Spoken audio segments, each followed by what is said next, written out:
తాకట్టులో ఉన్న బంగారాన్ని విడిపించి ఆ రోజున్న మార్కెట్ ధర కట్టి మిగిలిన డబ్బును మీకు అందిస్తుంది కొమ్మూరి గోల్డ్. నేను ఆదిత్య. సొసైటీలో ఆడ మగకున్నటువంటి వాల్యూ ట్రాన్స్ ఉమెన్స్కి లేదు అనేది ఎప్పటి నుంచో మనం చూస్తున్నటువంటి అంశం. వాళ్ళు కూడా వాళ్ళ హక్కుల కోసం పోరాడుతున్నటువంటి తీరు మనం చూసాం. కానీ అసలు ట్రాన్స్ ఉమెన్స్కి సొసైటీలో ఎందుకంత చిన్న చూపు, అసలు వాళ్ళు మెన్ టు ఉమెన్గా ఎలా మారుతారు, ఇలాంటి ఎన్నో అంశాల గురించి తెలుసుకునే ప్రయత్నం చేద్దాం. సో ప్రస్తుతానికి మనతో పాటు స్టూడియోలో ఉన్నారు fitness trainer and motivational speaker Lakshminarayana గారు. సార్తో మాట్లాడి మరి విషయాలు తెలుసుకుందాం. నమస్తే అండి. నమస్తే అండి. సొసైటీలో ఆడవాళ్ళకు ఒక రికగ్నైజేషన్ ఉంది, మగవాళ్ళకి ఇంకో రికగ్నైజేషన్ ఉంది. బట్ ట్రాన్స్ ఉమెన్స్కి మాత్రానికి అంత రికగ్నైజేషన్ లేదు. వాళ్ళ హక్కుల కోసం వాళ్ళు కూడా పోరాడుతున్నటువంటి తీరు మనం చూసాం. ఈ మధ్యకాలంలో మీరు కూడా ట్రాన్స్జెండర్స్ గురించి ఒక వీడియో చేశారు. చాలా మంచి పాజిటివ్ రెస్పాన్స్ వచ్చింది. సో అసలు ట్రాన్స్ ఉమెన్గా ఎలా మారుతారు అండ్ మీకు ఆ వీడియో ఎందుకు చేయాలనిపించింది? మంచి క్వశ్చన్ అండి. నాకు యాక్చువల్గా ట్రాన్స్ ఉమెన్ మీద వీడియో చేసే ఉద్దేశం లేదు. నేను యాక్చువల్గా ఫిట్నెస్ అండ్ న్యూట్రిషన్ ఎక్స్పర్ట్ని కాబట్టి నాకు దగ్గర డైట్లు తీసుకోవడానికి చాలామంది వస్తారు. ఓకే. అందులో భాగంగానే నాకు కొంతమంది ట్రాన్స్ ఉమెన్ నన్ను కలిసి వాళ్ళ బాధలన్నీ చెప్పుకొని సర్జరీ తర్వాత వాళ్ళకి వచ్చిన హార్మోనల్ ఇంబ్యాలెన్స్ని కరెక్ట్ చేయమని చెప్పేసి నా దగ్గరకు వచ్చారు. సో నాకు ఒక ఇంట్రెస్ట్ వచ్చిందనమాట. సో దానికి నేను డబ్బులు అడగలేదు వాళ్ళని. యూజువల్గా క్లయింట్స్ దగ్గర డబ్బులు తీసుకుంటాం కదండి, కానీ నేను వీళ్ళ దగ్గర డబ్బులు తీసుకోకుండా ఇన్ఫర్మేషన్ ఎక్స్చేంజ్ ఆఫర్ పెట్టాను.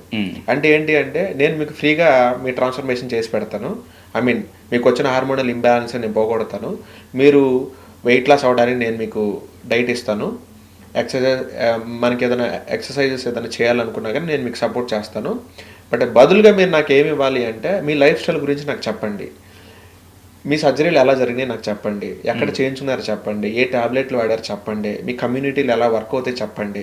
అసలు మీరు పొద్దున్న లేచిన దగ్గర నుంచి ఏ పనులు చేస్తారు చెప్పండి అని నేను అడిగాను. ఒకళ్ళ దగ్గర ఇన్ఫర్మేషన్ అడిగితే యాక్యురేట్గా రాదు కదండి. సో మల్టిపుల్ పీపుల్స్ని అడిగాను నేను. అందరి దగ్గర ఇన్ఫర్మేషన్ తీసుకొని అందరు చెప్పే మెజారిటీ ఒక 70-80% యాక్యురేట్ ఇన్ఫర్మేషన్ తీసుకొని నాకు ఎందుకు అది వీడియో చేయాలనిపించింది. ఆ వీడియో చేస్తే సమాజంలో ఇప్పటిదాకా ట్రాన్స్జెండర్ మీద వాళ్ళ లైఫ్ స్టైల్ మీద ఎవరు వీడియో చేయలేదండి. ఫస్ట్ టైం ఐ థింక్ మనమే చేసినట్టున్నాం. సో అది అందరికీ తెలియాలి, వాళ్ళ మీద కూడా ఒక మంచి రెస్పెక్ట్ రావాలనే ఉద్దేశంతో నేను ఆ వీడియో చేయడం జరిగింది. ఆ వీడియోలో నేను అన్ని వాళ్ళ ట్రాన్స్ఫర్మేషన్ గురించి, వాళ్ళ సర్జరీ చేయడానికి కాస్ట్ల గురించి, వాళ్ళు ఏ టాబ్లెట్లు వాడారు, దాని తర్వాత సర్జరీ అయిన తర్వాత వాళ్ళకి హార్మోనల్ ఇంబ్యాలెన్స్ అసలు ఎందుకు వస్తున్నాయి, దాని గురించి చాలా డీటెయిల్గా ఎక్స్ప్లెయిన్ చేశాను. సో అంటే మీరు చేసినటువంటి వీడియోలో నేను చూశాను, ట్రాన్స్ ఉమెన్ సర్జరీ అనేది ఇప్పుడంటే చాలామంది కొంచెం ప్రొఫెషనల్స్ చేస్తున్నారు. గతంలో అన్ప్రొఫెషనల్ డాక్టర్సే చేశారు. ఏముంది, సింపుల్గా వాళ్ళకి ఏదైతే అన్నెసెసరీ అంటే వాళ్ళు ఎలా మారాలనుకుంటున్నారో ఆ బాడీ పార్ట్ని వాళ్ళు తీసేయగలిగారు. దాన్నే సర్జరీ అని చూపించారు. బట్ చాలా రిస్క్ అని చెప్పారు. సో నిజంగానే గతంలో అలాగే జరిగిందా? గతంలో ఏంటండి, ఇప్పుడు కూడా జరుగుతున్నాయి అంటున్నారు. మీరు చూస్తే నేను ఆ వీడియో కింద గతంలో మనకి విజయవాడ అనే ఏరియాలో మేరీ అని ఒక పర్సన్ ఉండేవారు. వాళ్ళు ఏంటి అంటే, ఇలా మగాళ్ళ నుంచి ఆడవాళ్ళ కింద ఎవరైనా కన్వర్ట్ అవ్వాలి అనుకుంటే వాళ్ళకి ఆవిడ నర్స్ అనమాట. యాక్చువల్గా ఆవిడ అన్ప్రొఫెషనల్ వేలో సర్జరీలు చేసేవాళ్ళు. సర్జరీ చేసి అంటే ఏం లేదు, వాళ్ళ మగాళ్ళ యొక్క జెనైటల్ పార్ట్లు పీనస్ని కట్ చేసేవాళ్ళు. కట్ చేసి ఇక నెక్స్ట్ ఆ బ్లడ్ తోటి వాళ్ళ ఒళ్ళంతా మర్దన చేసేదన్నమాట. ఎందుకంటే అలా చేస్తే మగాళ్ళగా పుట్టినప్పుడు వచ్చిన హెయిర్ ఏదైతే ఉందో, బాడీ హెయిర్ అనేది మొత్తం కంప్లీట్గా పోతుంది అని ఒక బిలీఫ్ అనమాట. అన్వాంటెడ్ హెయిర్ అంటే ఇంకో వాళ్ళకి అది అన్వాంటెడే కదండి. నిజమేనా? అది పోదండి. ఇప్పుడు మనం ఒక రోగం వచ్చిన తర్వాత దేవుడి దగ్గరికి వెళ్ళి దండం పెట్టుకుంటే మనకి డయాబెటీస్ తగ్గుతుందా? డైట్ ఫాలో ఉందా? తగ్గదు కదా. అది బిలీఫ్ అంతే వాళ్ళకు కూడా. నిజంగా అలా పోయిన వాళ్ళు ఎవరు లేరు. ఓకే, జస్ట్ బిలీఫ్ అనమాట. సో అలా చేసేవాళ్ళు. అలా సర్జరీ ఫెయిల్ అయిపోయి, అది సర్జరీ అని కూడా అనకూడదు, ఒక రకంగా ఒక నరమేధం అని చెప్పాలి. అది కట్ చేసి ఆ బ్లడ్ అంతా తీసుకొని బాడీ అంతా పూసి, ఎటువంటి ప్రొఫెషనల్ ఎక్స్పర్ట్స్ అక్కడ లేరు. ఏదో ఒక జస్ట్ నర్స్ అండి. నర్స్కి ఏం తెలుసు అండి ఆ సర్జరీ చేయడానికి? ఒక జెనైటల్ పార్ట్ కోసే అంత నాలెడ్జ్ వాళ్ళకి ఉంటుందా? కోసేసి వాళ్ళకి ఇచ్చేసి ఇంకా ఈ పార్ట్ తోటి మీకు రేపటి నుంచి పని లేదు అని చెప్పేస్తే అది పని కాదు కదా. సో అందుకని వాళ్ళు చనిపోయిన వాళ్ళు చాలామంది ఉన్నారు. అప్పట్లో గవర్నమెంట్కి తెలిసి వాళ్ళ మీద యాక్షన్ తీసుకుంటే అండర్ కవర్లోకి వెళ్ళిపోయి, దాని తర్వాత మళ్ళీ వాళ్ళ మీద ఫోకస్ ఎప్పుడైతే తగ్గిందో మళ్ళీ వాళ్ళు వచ్చారనమాట మార్కెట్లోకి. అప్పట్లో మేబీ ఒక 50,000 అరౌండ్ తీసుకునేవాళ్ళు. మేబీ ఇప్పుడు ప్రొఫెషనల్ సర్జరీస్ చాలా వచ్చేసినాయి. అండ్ ట్రాన్స్జెండర్లకు కూడా ఈ మధ్య డబ్బులు వస్తున్నాయి బాగా. అందుకని ఇప్పుడు ఆవిడ ఇప్పుడు మనకి ఢిల్లీ తీసుకున్నా కానీ, తమిళనాడు కానీ, హైదరాబాద్ కానీ, బెంగళూరులో మంచి మంచి హాస్పిటల్స్ ఉన్నాయి. మనకి వీళ్ళ దగ్గర చేయించుకుంటే ఏమైందంటే ఇంత ప్రొఫెషనల్ హాస్పిటల్లో చేయించుకుంటే ఒక 4 to 5 lakhs ఖర్చు అవుతుంది. సో బట్ 4 to 5 lakhs అయినా పర్లేదు, ప్రొఫెషనల్గా చేయించుకోవాలి, ఎందుకు ప్రాణాలు రిస్క్ అని చెప్పేసి చాలామంది డబ్బులు కూడబెట్టుకొని, కొంతమంది బెగ్గింగ్ చేసుకొని, కొంతమంది సెక్షువల్ వర్క్ చేసుకొని డబ్బులు కూడబెట్టుకొని మరీను అక్కడికి వెళ్ళి సర్జరీలు చేయించుకుంటున్నారు. సో అప్పుడు ఈవిడికి డిమాండ్ తగ్గిపోయింది కదా. సో అందుకని ఈవిడ ఏం చేసిందంటే కొంచెం కాస్ట్ తగ్గించి 50,000 నుంచి 35,000 రూపాయలు చేసినట్టున్నారు, నేను విన్నాను అది. బట్ స్టిల్ అండర్ గ్రౌండ్లో ఆవిడ ఆపరేషన్ అనేది చేస్తూనే ఉందని చెప్పేసి నేను విన్నాను. కానీ వెళ్తున్నటువంటి ట్రాన్స్ ఉమెన్స్ కన్నా తెలిసి ఉండాలి, ఎందుకంటే అది ప్రాణాలతో చెలగాటం. ఇప్పటికే దేవుడు అన్యాయం చేశాడని చాలా బాధపడుతూ ఉంటారు. సో మళ్ళీ ఏదన్నా జరగడానికి జరిగితే ఎంత పెయిన్ వాళ్ళకి, పాపం చూసుకోవడానికి కూడా ఎవరు ఉండరు, వాళ్ళని ఎవరు ఉండరు. కొంతమందికి ఏంటి అంటే 4-5 లక్షల రూపాయలు సర్జరీ చేసుకోవడానికి అంత డబ్బులు ఉండవు. ఎందుకంటే అంటే ఇప్పుడు ఓన్లీ సర్జరీ ఒక్కటి చేయించుకున్నది మాత్రమే కంప్లీట్గా అమ్మాయిలకు వాళ్ళు మేకప్ అవ్వలేరు, మారిపోలేరు. సర్జరీ చేయించుకుంటారండి, జెనైటల్ పార్ట్ పోతుంది అంతే. మళ్ళీ వాళ్ళకి ఒక అమ్మాయి కావాల్సిన బ్రెస్ట్ పార్ట్ అనేది ఎక్కడి నుంచి వస్తుంది వాళ్ళకి? సో దానికి కూడా సర్జరీ చేయించుకోవాలి. సరే బ్రెస్ట్ పార్ట్ ఎలాగో బ్రెస్ట్ ఆగ్మెంటేషన్ ట్రీట్మెంట్ చేయించుకుంటారు, వజన కోసమేమో వజనోప్లాస్టీ చేయించుకుంటారు, సిగ్మాయిడ్ కోలన్ వజనోప్లాస్టీ అంటారు, దాన్ని చేయించుకుంటారు. ఈ 2 పార్ట్లు బాగానే ఉన్నాయి. మరి ఫేస్ స్టిల్ ఇంకా వాళ్ళ అబ్బాయి లాగానే ఉంటుంది కదా. మరి దానికోసం ఏం చేయాలంటే ఫేస్ ఫెమినైజేషన్ ట్రీట్మెంట్ చేయించుకుంటారు. దానికి నోస్ కరెక్షన్ కానీ, లిప్ కరెక్షన్ కానీ, జా లైన్ కరెక్షన్ కానీ, ఐబ్రోస్ కరెక్షన్ కానీ ఇవన్నీ చేయించుకుంటారు. అండ్ హెయిర్ ట్రాన్స్ప్లాంటేషన్ కానీ అన్నీ చేయించేసుకుంటారు. ఇలా కంప్లీట్గా చేయించుకున్న తర్వాత మాత్రమే ఒక అబ్బాయి కంప్లీట్గా అమ్మాయి లుక్ వస్తుంది. మీరు ఇంకా చాలామందిని చూస్తారు, రోడ్డు మీద చూస్తే వాళ్ళు చీరలు కట్టుకుని ఉంటారు, కానీ వాళ్ళ మొగంలో అబ్బాయిల ఫేస్ కట్స్ ఇంకా కనపడుతూనే ఉంటాయి. బాడీ లాంగ్వేజ్ కనపడుతూనే ఉంటుంది మనకి, ఇంకా అబ్బాయిలానే ఉంటారు ఫేస్ చూస్తే. ఎందుకు మరి వీళ్ళు ఫేస్ ఫెమినైజేషన్ ట్రీట్మెంట్లు ఇలాంటివన్నీ చేయించుకోలేదు, ఎందుకంటే డబ్బులు లేవు వాళ్ళ దగ్గర. ఓకే, వాళ్ళు ఏ రోజుకి ఆ రోజు వాళ్ళకి వస్తున్న డబ్బులు ఏదైతే ఒక షాప్ దగ్గరికి వెళ్తారండి, ఒక 5-10 ఇచ్చి పంపించేస్తారు. సో ఈ డబ్బులు 4-5 లక్షల రూపాయలు వాళ్ళకి ఎప్పుడు కావాలి? అవ్వవు. అందుకని వాళ్ళు ఏం చేస్తారంటే ఆ రోజు సంపాదించుకున్న డబ్బులతో తింటారు వాళ్ళు, అంతే. సర్జరీ కోసం వాళ్ళు ఎప్పటికీ డబ్బులు దాచిపెట్టలేరు వాళ్ళు. అందుకని వాళ్ళు ఏం చేస్తారంటే మెయిన్ సర్జరీ చేయించేసుకొని ఇంకా ఫేస్కి సంబంధించిన ట్రీట్మెంట్, బ్రెస్ట్కి సంబంధించిన ట్రీట్మెంట్లు అవి చేయించుకోరు అనమాట, వదిలేస్తారు వాళ్ళని. కొంతమంది ప్రొఫెషనల్గా ఏం చేస్తారంటే మీడియా ఫీల్డ్లో ఉన్న వాళ్ళు ఉన్నారు, కొంతమంది డాక్టర్లు ఉన్నారు, నాకు తెలిసిన మోడల్స్ ఉన్నారు, కొంతమంది లా చదివే స్టూడెంట్స్ ఉన్నారు. వీళ్ళందరూ ఏంటి అంటే వాళ్ళ దగ్గర డబ్బులు ఉంటాయి, సో వాళ్ళు ఎక్కడ తగ్గరు అనమాట. టాప్ టు బాటమ్ కంప్లీట్గా ఎన్ని సర్జరీస్ అయితే ఉన్నాయో అన్నీ చేయించేసుకుంటారు. ఈవెన్ అప్పట్లో మనకి పటాయి లాంటి ఏరియా కనుక అటు బ్యాంకాక్ అటు సైడ్ కనుక వెళ్తే చాలామంది అక్కడ మసాజ్ చేసేవాళ్ళు ఉంటారు. మొత్తం అంతా కూడా వాళ్ళు లేడీస్ అనుకొని మనం మసాజ్ చేయించుకోవడానికి వెళ్తాం. మొత్తం అయిన తర్వాత తెలిసింది ఏంటంటే వాళ్ళ అబ్బాయి మనకి చేసిందని.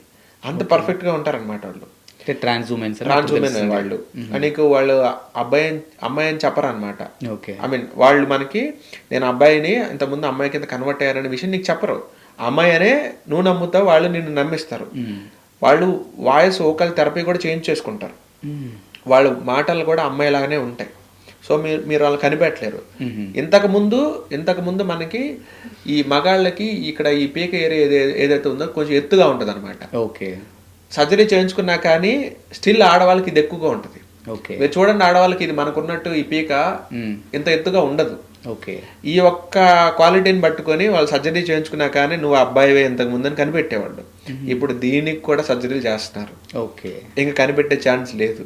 వాళ్ళందరూ వాళ్ళు మీ దగ్గరకు వచ్చి నేను ట్రాన్స్ ఉమెన్ అని చెప్పేదాకా మీరు కనిపెట్టలేరు. ఇంకొక పాటలు ఎక్కడ కనిపెట్టచ్చు అంటే ఆడవాళ్ళకి ట్రాన్స్ ఉమెన్కి ఆడవాళ్ళకి గర్భసంచి ఉంటుంది, ట్రాన్స్ ఉమెన్కి ఉండదు, వాళ్ళ పిల్లలకి కనలేరు. ఈ ఒక్క విషయంలో తప్ప మీరు వాళ్ళని ట్రాన్స్ ఉమెన్ అని కనిపెట్టడం ఇంపాసిబుల్. పర్ఫెక్ట్ సర్జరీ కనుక చేయించుకున్న ఏ ఆడపిల్ల, ఐ మీన్ పర్ఫెక్ట్ సర్జరీ చేయించుకున్న ఏ ట్రాన్స్ ఉమెన్ అయినా సరే అమ్మాయికి చాలా కాంపిటెంట్ అన్నమాట. ఒక రకంగా చెప్పాలంటే అమ్మాయి కన్నా ఒక మెట్టు ఎక్కువనే ఉంటారు వాళ్ళు. ఎందుకంటే అమ్మాయికి ఎలా ఉన్నా సరే నేను బాగానే ఉంటానని కాన్ఫిడెన్స్ ఉంటుంది, కానీ వీళ్ళకి ఏంటంటే నేను ఏ చిన్నది తేడా చేసినా నా విషయం బయటపడిపోద్దానని ఇంకా ఎక్కువ కేర్ తీసుకుంటారు. ఆ కేర్లోనే వాళ్ళు అమ్మాయి కన్నా ఒక స్టెప్ ముందు ఉంటారు. కానీ నిజంగా వాళ్ళ ఓపిక్కి మెచ్చుకోవచ్చు కదా. కరెక్ట్. ఎందుకంటే ఆడవాళ్ళకంటే బాగా రెడీ అవుతారు, తమని తాము కంప్లీట్ ఆడపిల్ల అని చూపించుకోవడం కోసం ఎన్ని రిస్కులు చేయాలో అన్ని రిస్కులు చేస్తారు. మీరు అన్నట్టు సర్జరీలకు వెళ్తారు, అది చాలా రిస్క్తో కూడుకున్న పని. అండ్ ఇంకోటి ఏంటి అంటే వాళ్ళు 30 years వాళ్ళు చిన్న ఏజ్లో కనుక ఈ ట్రాన్స్ఫర్మేషన్ చేయించుకుంటే వాళ్ళు మీరు అసలు కనిపెట్టలేరండి. ఎందుకంటే అప్పుడు బోన్స్ ఇంకా అంత స్ట్రాంగ్గా ఫామ్ అవ్వవు. అవును. సో 14-13 ఏళ్ల వయసులో కనుక ఇలాంటి సర్జరీలు చేయించుకున్నప్పుడు వాళ్ళని మీరు అసలు కనిపెట్టలేరు, వీళ్ళు ట్రాన్స్ ఉమెనా వీళ్ళని.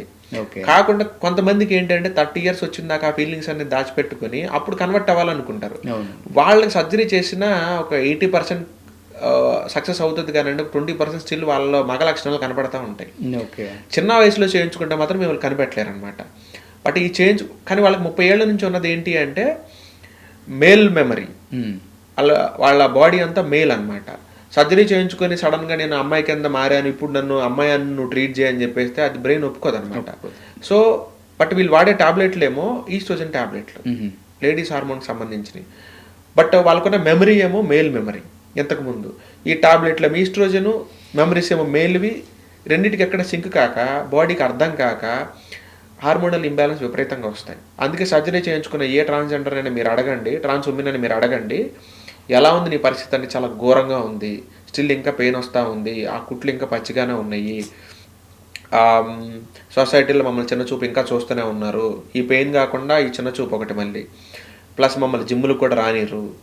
ఇప్పుడు జిమ్లో ట్రాన్స్జెండర్ వచ్చారనుకోండి, ఎవరు చేస్తారు చెప్పండి వాళ్ళ పక్కన వర్కౌట్? సగం మంది వెళ్ళిపోతారు. సో ఇదొకటి ఇంపాక్ట్ కూడా వాళ్ళకు ఉంది.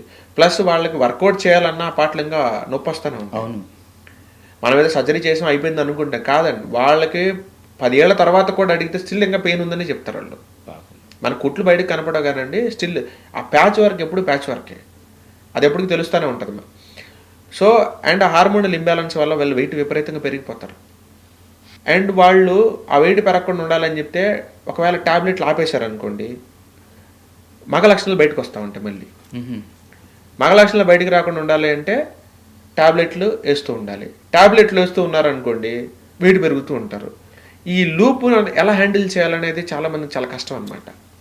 సో అందుకనే ఈ లూప్ని బ్రేక్ చేయడం కోసం చాలామంది నా దగ్గరకు వచ్చారు.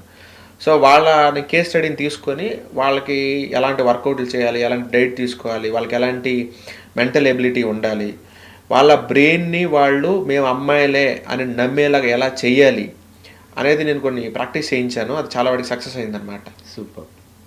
థ్యాంక్ యూ అండి. Thank you.